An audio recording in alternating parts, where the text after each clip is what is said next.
سلام دوستانو، الله پاک مو جوړ او روغ لرم. الله پاک مو د صحت او عافیت په جامو کې ولرم. الله پاک مو له هر قسمه مشکل او له غم او له مصیبت څخه په امان کې وساتم.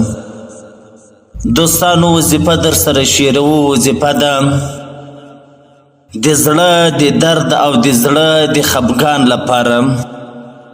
یو سړی وایي زما زړه درد کوي، یو سړی وایي زما زړه خفه ده، زما زړه خوشحالي نه لري، زما په زړه او کې آرام او سکون نسته.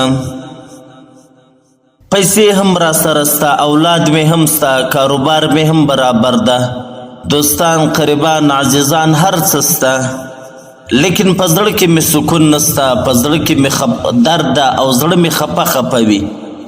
نو نن د دې زړه د خفګان لپاره یو ډیر مجرب عمل ده در سره شیرویم.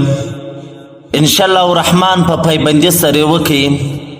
الله پاک به مو د زړه مشکل، که د زړه درد وي، که د زړه خفګان وي، الله پاک به مو له دې ټولو څخه خلاص کړي. راځو د وظیفې و طرف ته.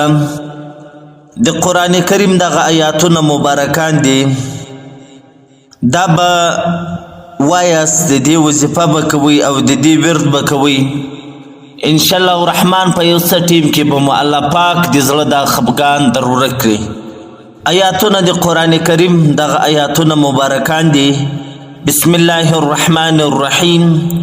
یا ایها الناس قد جاءتکم موعظة من ربکم وشفاء لما في الصدور وهدى ورحمة للمؤمنين قل بفضل الله وبرحمته فبذلك فليفرحوا هو خیر مما یجمعون. دا آیات مبارکان بوایس، د دې آیاتو وظیفه به کوئ. انشاءالله الرحمن الله پاک به مو د زړه دا خفګان، د زړه دا مشکل در لرې کې او در ختم به کې. الله پاک مو جوړ او روغ او صحتمند لره.